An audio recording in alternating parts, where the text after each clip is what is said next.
What if I told you that in Sinister, the demon literally had to switch kids halfway through because the first one wasn't evil enough? Somehow that's not even the craziest thing we're talking about in this video. These are the most disturbing fan theories I could find for some of our favorite horror movies. So let's talk about Sinister. So Sinister is about this true crime writer, Ellison, who moves his family into a murder house because he's chasing a book deal. And that decision alone should tell you everything about his judgment. He finds these old home movies in the attic, except they are snuff films showing families getting murdered in creative ways. There's this demon named Bagul lurking in the footage, and Bagul's whole thing is that he picks one kid from each family to murder everyone else on camera, and then he takes that child's soul. Now, here's where it gets weird. Everyone assumes Ellison's daughter, Ashley, is the target from the start because she's the one who ends up doing the deed. But there's this theory that Bagul actually wanted the son Trevor first, and Trevor basically failed the audition. Look at what happens to Trevor early in the film. He's having these insane night terrors, and I'm not talking about normal kid nightmares. At one point, they find him outside in the bushes at night,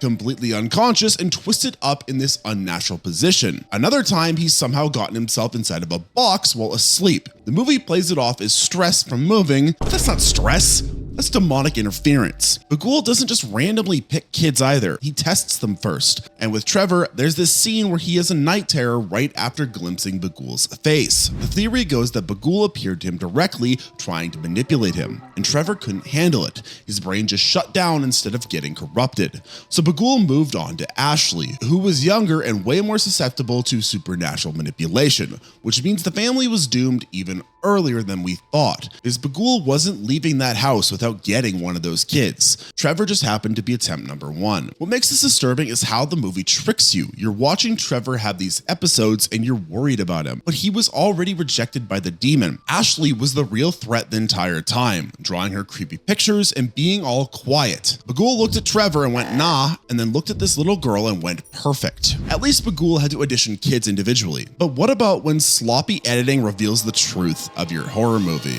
Eli Roth made a Thanksgiving slasher movie, and it's exactly what you would expect. There's a guy in a John Carver pilgrim mask murdering teenagers in holiday-themed ways. It is very festive. The movie reveals at the end that the killer is the town sheriff getting revenge for a Black Friday riot that killed his wife. Except people don't buy it. There's this whole theory that there were actually two killers the entire time. The movie just never acknowledged the second one. Here's why. There's a sequence at a high school where Jessica, the final girl, sees the masked killer outside of the building. She makes eye contact with him through the window, but then 30 seconds later, the killer is inside the school chasing her down the hallway. And then after that, he's back outside with all the other students. One person can't be in 3 places in under a minute unless they've got some serious cardio. And it's not just that scene. During one attack, someone uses a makeshift flamethrower on the killer, and you can clearly see the mask get partially melted on one side. But in the very next scene, the mask is completely fine, no damage at all. People were expecting this to be the reveal, showing that there's 2 killers with 2 masks. That's literally how they distinguish the Ghostface killers in Scream, but Thanksgiving never addresses it. Eli Roth kept comparing this movie to Scream in interviews too, which makes people even more suspicious. Why bring that up unless you're planning something similar? Plus, at the end, Chef Newland supposedly dies in an explosion, but they never show his body. And in horror movies, if you don't see the corpse, they're not dead. So either he survived or his accomplice is still out there. The movie is set up for sequels. The cast keeps saying there's room for more, and you know what's better than 1 killer? 2 killers. One who everyone thinks is dead, and one who nobody knew existed. 2 killers working together is one thing, but what if everyone in town was actually the problem? Together is this body horror movie that came out this year where a couple moves to a small town and they drink some freaky cave water, and then they start physically fusing into one person. Just start merging together. Their skin starts connecting, their organs start sharing spaces. It's disgusting. The movie presents this as a freak accident, but there's a theory that basically says, nah, this town knew exactly what was happening. In fact, the whole community might be in on it, and not just the 2 people we saw in the movie that tricked them. And also not might be, but probably is. Because when you actually pay attention, nobody reacts normally to anything. Early in the film, there's a scene where 2 dogs in the neighborhood get fused together into this horrible 2-headed thing, and a kid draws a picture of it in class, just casually. The teacher doesn't freak out, the other kids don't freak out. It's treated with the same energy as drawing a picture of your house. That's not normal, unless you've seen it before, and nobody investigates anything. Hikers go missing near a cave all the time, but local cops just shrug.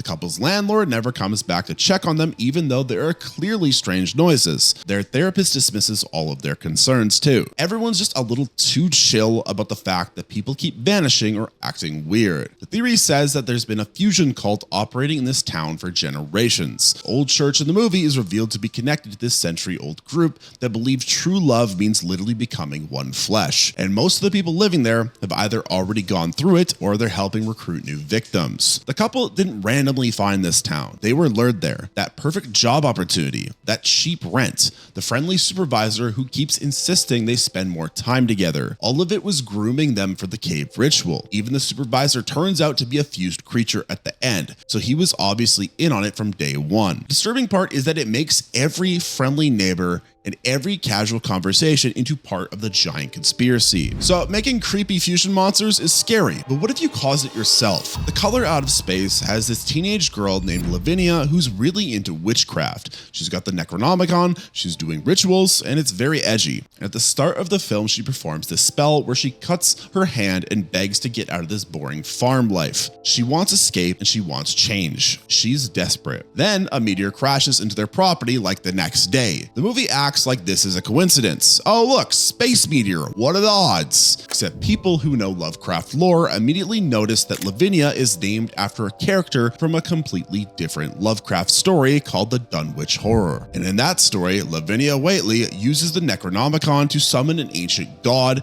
named Yog-Sothoth, get impregnated by it, and then has these monster children and dies horribly. So naming the daughter Lavinia in a Lovecraft movie is not subtle. It's not an accident. The director even planned to adapt the Dunwich Horror as his next film, so this was definitely an intentional setup. The theory goes that Lavinia's ritual worked, and she asked for escape and something answered. That meteor isn't random. It's the color responding to her blood sacrifice and her plea. She summoned it. The entire Gardner family gets destroyed because of what she did, and she doesn't even realize it until the end when the color absorbs her. There's even a scene where her brother asks if her witchy stuff caused the meteor, and she laughs it off.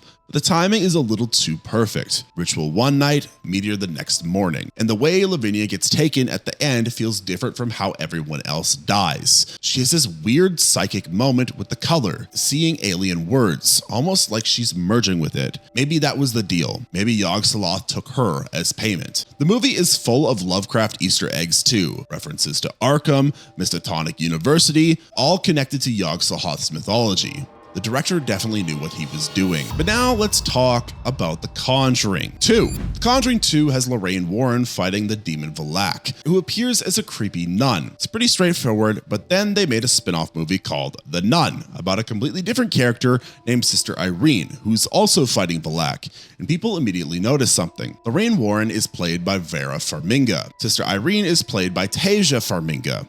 They are real-life sisters, and both characters have psychic visions. Both directly battled the same demons, and fans started asking if these two were secretly the same person, or at least related in the story. The timeline almost works if you squinted. The Nun takes place in 1952. So Irene's in her 20s, and the Warrens started their work in the 60s. The theory is that maybe Irene left the Covenant, changed her name to Lorraine, and got married, and just never mentioned the whole fought a demon nun in Romania thing to anyone. It is a bit of an omission, but yes. But that specific theory doesn't hold up once you check the dates properly. But the directors basically confirmed there is somewhat of a connection.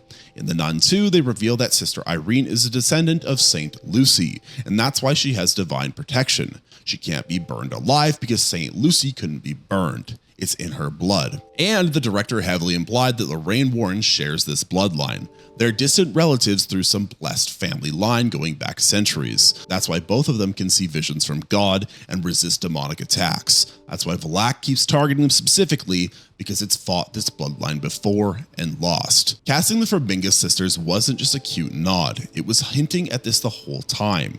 The Eyes of St. Lucy thing runs in their family, so Lorraine confronting Valak in The Conjuring 2 wasn't random bad luck. She was genetically destined to fight that demon, which is a lot of pressure to live up to. But now let's move on to the first Black Phone movie. Now I haven't seen Black Phone 2 yet, so I will probably talk about that in a future video. We're just talking about the first one now. So this has been debunked. Don't spoil that for me in the comments, because I don't want to get spoiled. Anyways, the black phone has this child abductor called the Grabber who keeps kids in his soundproof basement, and he plays this game where he leaves the doors unlocked on purpose. He wants them to try escaping so that he can catch them and punish them for being naughty. It's real sick stuff, but apparently this wasn't even his idea, because fans think the Grabber's father did this exact same thing to him when he was a kid. The same basement, the same game, the same punishment. He's just repeating what was done to him, except now he's the one in control. There's this old rotary phone on the basement wall that hasn't worked in decades, but the Grabber keeps it there anyways. When the main kid Finley starts getting calls from the ghosts of the dead children, the Grabber hears it ringing too, and he looks genuinely rattled by it. He tells Finny the phone is broken and hasn't worked since he was a kid, which is a weird detail to mention unless it meant something to him personally. Maybe his dad used that phone as part of the torture, pretending to call, making young Grabber think help was coming, but it never did. You know, like psychological warfare type stuff. And if Finny can hear ghosts through the phone because he's psychic, maybe the Grabber could too when he was younger. Maybe he heard voices and his father convinced him he was crazy. His whole aesthetic is this old-timey magician thing with the top hat and face paint, which doesn't match the 1970s setting at all. People think he's copying his dad, who might have been some kind of creepy children's party entertainer. The brother Max is a drug addict trying to solve the kidnappings. The theory says he's coping with the same abuse that broke his brother's brain completely. At the end, when Finny kills the Grabber with the phone cord, the ghosts speak and the Grabber seems to hear them. He looks shocked, like he's realizing those voices were real his whole life. Now, surprise generational trauma loops are heavy, but being digested alive is even worse. The Borderlands is a found footage movie where Vatican investigators go to check out a haunted church in rural England, and by the end they're crawling through tunnels that turn out to be the digestive tract of something massive living underground. And then it eats them. Roll credits. It's a wild ending, but it gets worse when you think about it, because nothing that happened to them was an accident. From the moment they arrived in that village, they were being herded towards that thing's mouth. The locals act hostile the entire time, but not hostile enough to actually make them leave. They're rude, they're unwelcoming, and they make the investigators uncomfortable. But nobody physically stops them. Nobody calls the cops. Nobody does anything that would actually prevent them from going into that church. Early on, someone leaves a dead sheep near the church, burned to death, clearly meant as a warning, except it doesn't scare the investigators away. It makes them more curious, almost like that was the point. Not a warning to leave, but a warning to stay on the path. It turns out the church was built on top of an old pagan temple site. Records show that hundreds of years ago, a priest converted to the old religion, and after that, the church just stayed there. And there have been generations of people living above this thing, feeding it and keeping the cycle going. Every miracle the priests came to investigate was staged. Moving objects, burning altar cloths, all designed to get the Vatican interested enough to send people, devoted people, faithful people, because those are the ones the creature wants. When they try to leave in the final minutes, the tunnel behind them seals shut. The walls close in, because it is not a cave. It is a throat, and it was always going to swallow them. They thought they were performing an exorcism, but you can't exorcise something that's older than your religion. The church wasn't built to contain it. The church was built to feed it. Now that is pretty freaky, but let's move on to a really interesting theory about Evil Dead Rise. Evil Dead Rise has this Easter egg that sent fans into a frenzy. There's a scene with an old 1920s phonograph recording of a priest reading from the Book of the Dead, and in the background you can hear someone yelling, that voice is Bruce Campbell, and people are convinced it's actually Ash Williams stuck in the 1920s somehow trying to warn them. Which sounds insane until you remember that Ash has already time traveled before. In Army of Darkness, he gets sent back to medieval times because of the Necronomicon's magic. So him ending up in the 1920s isn't really that much of a stretch. The director, Lee Cronin, basically encouraged this theory too, because he told fans to think about how time works for Ash as a character, and said the voice on the recording is from someone who knows more than everyone else in the room. Who fits that description? Ash. Ash absolutely knows more about the Book of the Dead than some 1920s priests do. He's fought Deadites. He's lost his hand. He's been through hell multiple times. If anyone would burst into a cathedral and start screaming about destroying cursed books, it's him. The recordings mentions there are 3 books of the dead, which connects it to Army of Darkness, where Ash dealt with multiple Necronomicons in different timelines. So maybe after that movie ended, he got thrown into another time loop and witnessed these priests trying to research the books. jokes. He tried to stop them but got restrained or ignored. And all that's left is his voice on tape yelling warnings that nobody listened to. Bruce Campbell himself joked that it could be Ash having a very bad day. The director said it's potentially actually Ash and left it open on purpose. And for fans, that is enough. Now, warning people about evil is noble, until it comes to an evil smile. Smile 2 ends with a pop star named Sky ending her own life on stage during a sold-out concert. Yes, 20,000 people are watching, and cameras are broadcasting it on giant screens so nobody in the back rows can miss a single detail. Here is the problem. The smile curse spreads when you witness someone's traumatic death. That's the rule. One person dies, whoever saw it becomes the next carrier. So when Sky dies in front of 20,000 fans, every single person in that arena just got cursed. The director literally said that this was intentional. He wants to explore what happens when the curse hits someone with a massive platform. Sky's not just some random person, she is famous. Her concerts are events, and the entity manipulated her into choosing the most public possible moment to die. Throughout the movie, the demon tricks her with hallucinations. She thinks she's breaking the curse by stopping her own heart and getting revived, but that was fake. She never actually did it. The demon made her believe she succeeded, so she just let her guard down. Then it waited until she was on stage, spotlight on her,